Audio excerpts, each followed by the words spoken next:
प्रभु जी मुझे चरणों का रख लो सेवादार। प्रभु जी मुझे चरणों का रख लो सेवादार। प्रभु जी मुझे चरणों का रख लो सेवादार। प्रभु जी मुझे चरणों का रख लो सेवादार। प्रभु जी मुझे चरणों का रख लो सेवादार। प्रभु जी मुझे चरणों का रख लो सेवादार। प्रभु जी मुझे चरणों का रख लो सेवादार। प्रभु जी मुझे चरणों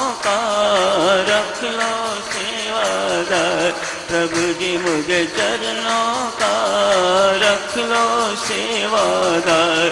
प्रभु जी मुझे चरणों का रख लो सेवादार। प्रभु जी मुझे चरणों का रख लो सेवादार। प्रभु जी मुझे चरणों का रख लो सेवादार। प्रभु जी मुझे चरणों का रख लो सेवादार। प्रभु जी मुझे चरणों का रख लो सेवादार। प्रभु जी मुझे चरणों का रख लो सेवादार। प्रभु जी मुझे चरणों का रख लो सेवादार। प्रभु जी मुझे चरणों का रख लो सेवादार। प्रभु जी मुझे चरणों का रख लो सेवादार। प्रभु जी मुझे चरणों का रख लो सेवादार। प्रभु जी मुझे चरणों का रख लो सेवादार। परमात्मा की श्री चरणों का सेवादार हो जाना,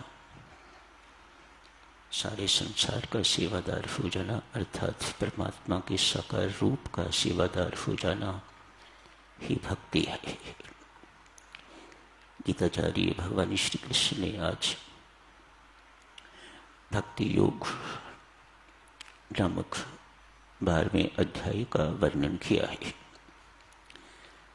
18 अध्यायों में से साधक 2 अध्याय सबसे छोटे हैं, एक 12वां और एक 15वां, दोनों 20-20 श्लोकों के अध्याय हैं।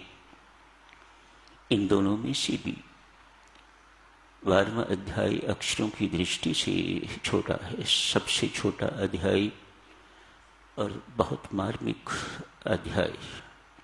संत महात्मा व्याख्याकार ठोक विजा की कहते हैं, जो इस अध्याय में वर्णन किया गया है, जो साधक अपने जीवन में आंशिक रूप से भी उसे उतार लेता है तो उसका उद्धार होके रहेगा। बहुत महत्वपूर्ण अध्याय 12वां अध्याय। अनन्य भक्ति के लक्षण वर्णन किए हैं।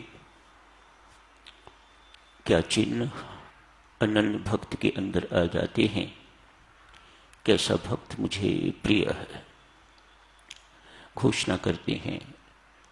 जिसमें ऐसे ऐसे गुण आ जाते हैं वह भक्त मुझे प्रिय है। भगवान बता रहे हैं, मेरा प्यारा बनना चाहते हो तो ये सद्गुण आपके अंदर आने चाहिए। शत्रु एवं मित्र के प्रति एक जैसी सद्भावना क्या कमाल का गुण है। मानो कोई शत्रु सामने दिखाई ही नहीं देता, सब परमात्मा ही परमात्मा दिखाई देते हैं। नीचे की बात करो तो परमात्मा के बंदे, वास्तविक बात करो, सत्य की बात करो तो सब परमात्मा ही परमात्मा दिखाई देता है। इससे पिछले अध्याय में ही साधक 11वें अध्याय में भगवान ने विराट रूप के माध्यम से यही स्पष्ट किया है, संसार मेरे से भिन्न नहीं है, मैं ही संसार का रूप धारण किए हुए हूँ। जैसे भगवान श्री कृष्ण साकार रूप भगवान श्री राम साकार रूप, नारायण साकार रूप, भगवान शिव साकार रूप, ऐसे ही संसार भी परमात्मा का साकार रूप है। ये बहुत उच्च बात है साधुजनों। जन्म जन्मांतरों की भक्ति के बाद ऐसा बोध होता है और ऐसी दृष्टि मिलती है जब इस संसार में परमात्मा के अतिरिक्त कुछ दिखाई ही नहीं देता। मुझ में राम, तुझ में राम, सब में राम समाया है, फिर ना जाने किस मूर्ख ने लड़ना हमें सिखाया है।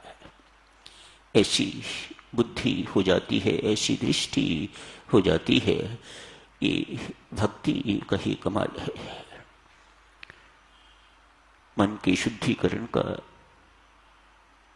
अचूक साधन भक्ति। आज उसी भक्ति का भगवान ने वर्णन किया है। एक दृष्टांत शुरू करते हैं साधुजनों। उस दृष्टांत के अंतर्गत ऐसा लगता है कि भगवान द्वारा वर्णित सभी गुण एक एक करके आ जाएंगे। 2-3 दिन लगेंगे उसे समाप्त करते हुए। आज शुरू करते हैं।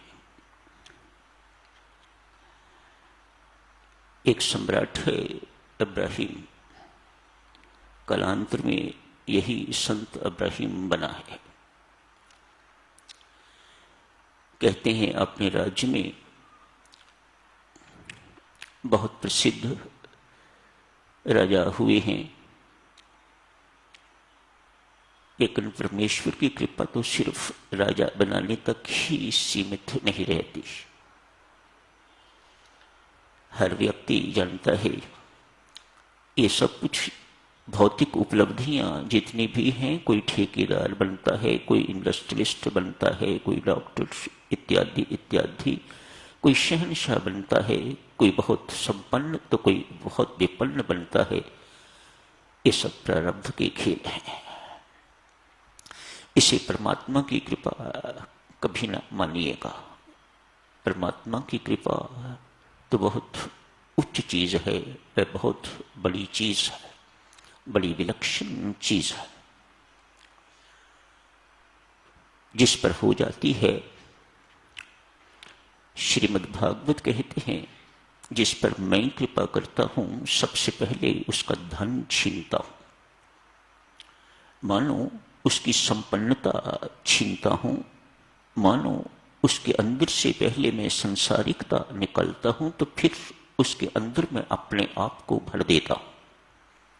अभी तो हम फुल हैं, उस संसारिकता से इतने फुल हैं कि हमारे भीतर परमेश्वर के लिए किसी प्रकार का कोई स्थान नहीं है। We have no room for him. इतना कूड़ा करकट हमने अपने अंदर भर रखा हुआ है। संसार का मोह ममता इतनी फैला रखी हुई है कि यहां पर परमात्मा के प्रति मोह के लिए कोई गुंजाइश नहीं है, परमात्मा के प्रति प्रीति की कोई गुंजाइश नहीं है। इब्राहिम सवामन फूल की शैया पर सोता है। समझिएगा कि 50 किलो फूल हुए आज के हिसाब किताब से। रोज उसकी शैया पर इतने फूल बिछते हैं और राजाधिराज उस पर रात्रि को विश्राम करते हैं। एक देवी रखी हुई है, दासी रखी हुई है, अनेक होंगी, लेकिन शैया बनाने वाली एक्सपर्ट एक है। इसे अनेक वर्ष हो गए हैं। राजा साहब की शैया तैयार करते हुए फूल बिछाती है, नीचे कुछ बिछाती होगी, बीच में फूल, फिर ऊपर कुछ और, फिर कुछ और, इत्यादि इत्यादि।